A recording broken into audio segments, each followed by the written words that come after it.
it's worth revealing any more strats that may be new. So if they lose this game, I don't think it's that big of a deal at all because they're still top 4. Because again, the third versus fourth place position, I think is based on the other side of the bracket's picks. So I think the top of each group gets to pick between, I think, third and fourth of the other group. So that means they're going to either play against CDEC or whoever finishes second in Group E, which we're not right now. It shows as Evil Geniuses. I'm quite sure CDEC is going to finish top of their group because they still have 2 games to play and they're by far the clear advantage person or team. But EG and CDEC are squaring off during this heat right now on the main stream. Okay. I believe. So I think they're the last game, the last set of the day. At least they were before. Yeah, you're correct. Actually, you're right. They're in the heat after this. It's my mistake. So there's a lot of things to go in to look into this. Maybe Complexity is throwing maybe their tier 2 strat, trying out the anti-undying strategy. Maybe they're trying to do they show weak here because they want to. I would assume you want to be as strong as possible. Show yourself as strong as possible. That way, the better team of the 2 in Group B don't pick you. Mm-hmm. So I think there's advantage for that as long as they're not afraid to show strats. And honestly, they have so many strats, I don't think that's something they have to worry about. So I think they should just go all for it, try to take your win, keep your morale up, and keep your synergy up, and just keep grinding through the games. Yeah. Well, at this point, it looks like Complexity will be playing the support Naga Siren with Ember Spirit as their final pickup. We'll see who's playing what here. Maybe it's Swindle on the Ember mid, Ziz on the Clink safe lane, and Moon Meander off lane on the Darkseer. Time will tell. For Fnatic, well, they've got plenty of time to think about this final pick. They'll need their mid laner here for Mushi. And he goes with Zeus. All right, the Thunder God to round things out. Interesting drop from Fnatic. Lacking on control. They've got some good team fighters, but the Earthshaker is their only lockdown. You could kind of think of Tombstone as that, but it is going to be a support Undying with Johnny playing that. So a 5 at that. Johnny plays super sacrificial 5 in most games. Even more than a Dazzle, really?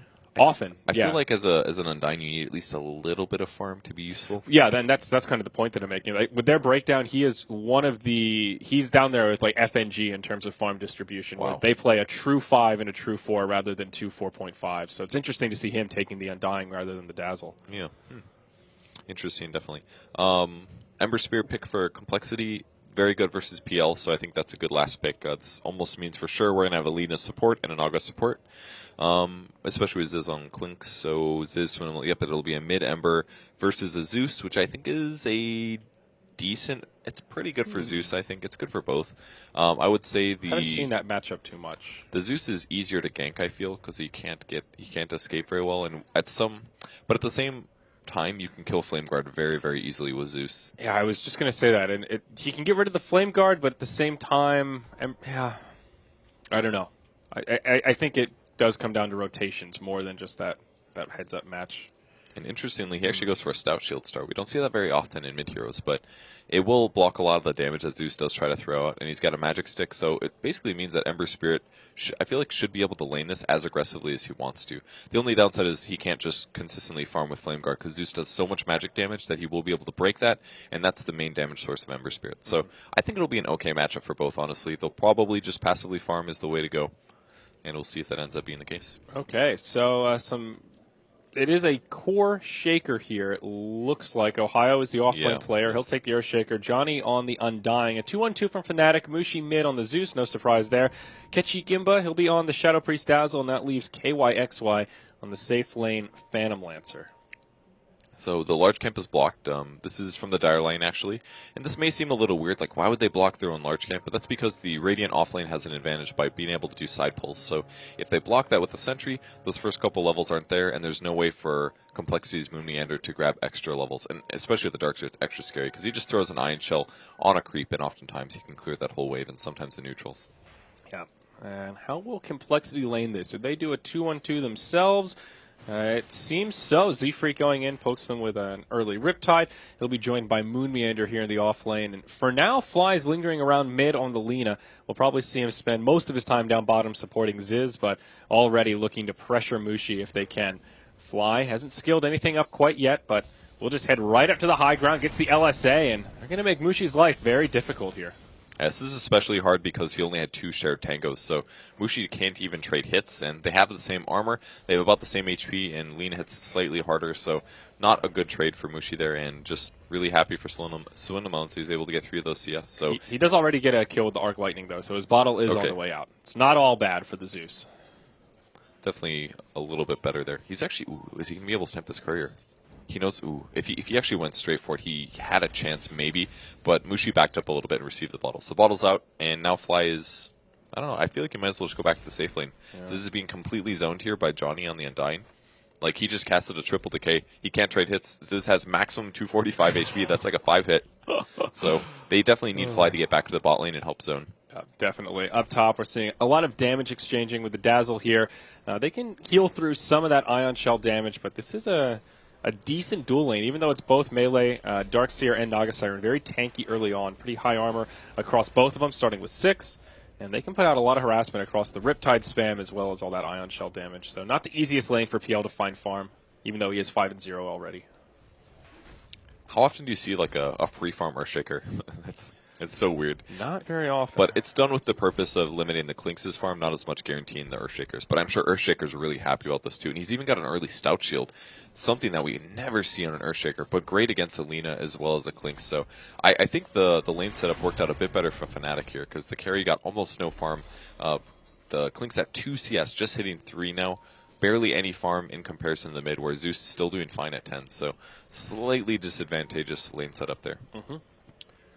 So, Ketchikimba here just trying to pull if he can. Moon Meander being an irritant, giving Naga some space in the lane to absorb some XP.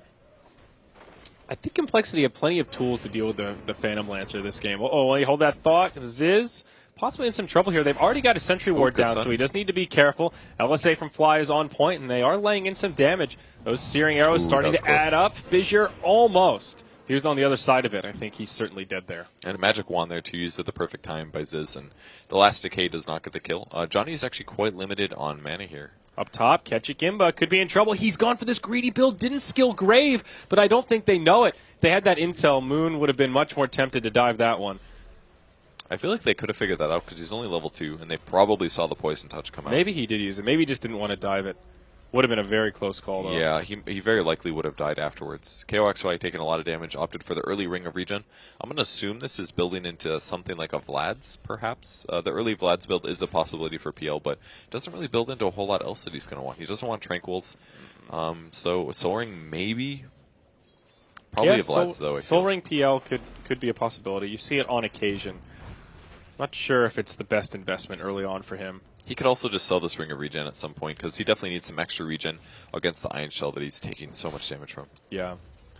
Never ideal to sell items back, but that is definitely an underrated strategy if you can pick up just a casual cloak or a casual ring like that. It's a pretty small investment, and you can get 50% back. Oftentimes you can find, what's the phrase I'm looking for here? Value out of that, I suppose. Okay.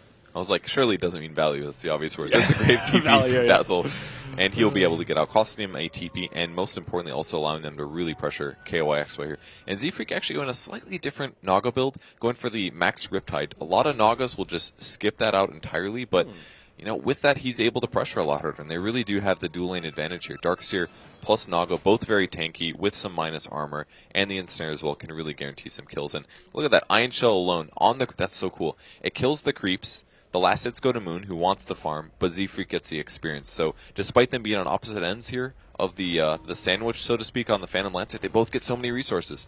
They want to go into KYXY here, but there's going to be a fight in the mid while this is going down. They're trying to dive Mushi, but they can't quite get him. Back up top, they'll go into KYXY. Nowhere for him to go. He does have a doppelganger, but it's only level 1. Oh, good Fissure. Beautiful Fissure indeed. Ketchikimba is nearby. He's already used his Grave to make it out, and it's still on cooldown from before. Oh, this duel lane is so good. First blood drawn by Moon Meander. Ketchikimba now on the run. He will have that Grave in just a couple of seconds. Moon Meander going to continue to commit here. But the ult from Zeus brings them both down. Now Swindle coming in for the cleanup. Can he bring down the Dazzle? Oh, great. He's going to bottle through the Flame Guard. Ohio, he wants to try to finish this off. The DOT's doing some damage, but it's Fnatic that come out big. A 3-for-1. First blood goes to Complexity, but Mushi with the perfectly timed ult. That was such good plays from Fnatic there. Even though the Mango from Earthshaker to get the Fissure off afterwards, Like, Swindle Melons was absolutely sure he was going to kill that Dazzle, and the Enchant Totem slowed him down, and then to punish it worse, the Fissure Stun afterwards. Such sick plays from Fnatic there. That just looked like Complexity was about to stomp on them with the double Ion Shell chase. This dual lane is so smart, but it actually didn't work out for them, surprisingly. Yeah. And as we were talking about, both these heroes in the offlane for Complexity have pretty high EHP early on, so they're very well suited for this. This is so easy for Z-Freak, and an extra point in the Riptide with the Poor Man's Shield, he can just tank those creeps and rinse and repeat. Mid lane, Swindle Melons initiated on. Ohio tries to block him out with the Fissure. There will be a race for the rune, and it will be picked up by the Dazzle. Swindle, though, staying aggressive here. He has a rotation from the Naga Siren, and they will change their minds and just head back to the lane. Yeah, he forced the Dazzle to grab it at least, so that Zeus didn't grab the Invis, and very quickly Johnny grabbed the bounty in the bot lane, probably because Mushi wasn't going to want to walk all the way down there, so he just starts off the bottle crane, no big surprise, and Complexity continues their cutting of creeps on the top lane. And there is a silver lining, I suppose, for Complexity here, is that Ziz is now getting a lot of space in that safe lane, because they pulled so many rotations up top. He's now number 2 on the CS chart overall, and he started off pretty low. Now Ohio, he walks right into Moon. He's got the Tranquil Boots, but they'll be broken. Now caught by the Ensnare. They don't want to commit for this, as there's a lot of movement coming towards these two heroes. All 5 of Fnatic starting to make their way over. Mushi will head back to the mid lane, but now Z-Freak gets surged up by Moon. He won't have it for himself. Another Fissure will be coming up in just a couple seconds here. Can Ohio find the angle to block out Moon Meander? Good positioning from Moon, trying to move around it, but he will get blocked out, and he is certainly going to fall. Nice gank there from Fnatic, but was it really 4 heroes just getting the Darkseer? Is this a worthy trade-off, Purge? I mean, Ziz was farming during this, but maybe not entirely. I saw him grab a neutral creep and run towards the river, maybe thinking about going mid, but I haven't seen his CS go up a huge amount, so I think he did spend some time in the jungle, and I think that's still going to be worth it for Fnatic, because it is creating space. This dual lane pressure is not going as well as they want it to, and it's frankly going a lot worse than I thought it would. Those first couple kills are really the trade-off there. It's either they get those 2 kills and they get away alive, or the punish happens and now the dual lane becomes less and less effective and they limit their places to farm. Yeah, Mushi's still number 1 on the net worth chart. That early double kill making his life so much easier. He has the early arcane boots, and now another 1,000 gold just sitting in that savings account. Johnny now rotates up to the top lane. They really want to deal with this dual lane from Complexity, and boy, are they. The Tombstone comes down. Z-Freak will be surged to try and run away. Moon will have to linger around a little bit longer, but he'll be safe, at least for now. I'm kind of surprised he's still standing here killing creeps. This looked really dangerous for him. They do have an Observer Ward down, so they're going to be able to at least see Mushi rotate if he does commit to that. But the Surge alone, if only one hero is in danger, they always save them, which is pretty cool. Oh, yeah. Great heal there on the creep wave. Very aggressive wards here from Complexity in general, all around the jungle, the lane, and that rotation from mid. Moon's now going to have to run for it. He takes a poison touch, also gets hit by a decay. He'll survive, and while we're looking at that, the Clinks actually gets killed here in the mid lane. Ohio getting credit for that one. Not really sure why he rotated out of the bottom lane, first of all, given that there is some space to be farmed, but yeah, missed that one, unfortunately. I mean, him killing Clinks, or killing the Zeus is definitely possible, because Zeus is limited. He doesn't have an escape from it, so really they would just need a Sleight of Fist, Searing Chains, and about 4 attacks from Clinks to kill him. So it's definitely possible, but the setup must have been poor or something, because he actually died to the right of the tower, so maybe he was trying to poke in and got spotted by Fissure, initiated. I'm not sure. We'd have to watch it. Yeah, possibly. Moon forced to surge away. Long range Lance will hit him, but he'll make it out. Okay. So Complexity just goes back to splitting the lanes. They'll give Fly some space. And this is one thing Complexity does really well in these lanes, is whenever someone leaves, the supports are right there to come in and soak it up. And Fly will find level 6 after another creep wave or so. Ohio smoked up, coming around the backside. Moon very low. There's the ult from Mushi. Great setup from Fnatic. Ohio will still walk through the tower, takes the ensnare, and then will TP home. Z-Freak will stay alive, but another kill on this Darkseer. That puts Moon now 1-3 in KDA. And Mushi doesn't even have that many last hits. He's at 37-4, but he's got a Midas at 9 minutes 45 seconds. And if your team does get things done on the map and you're able to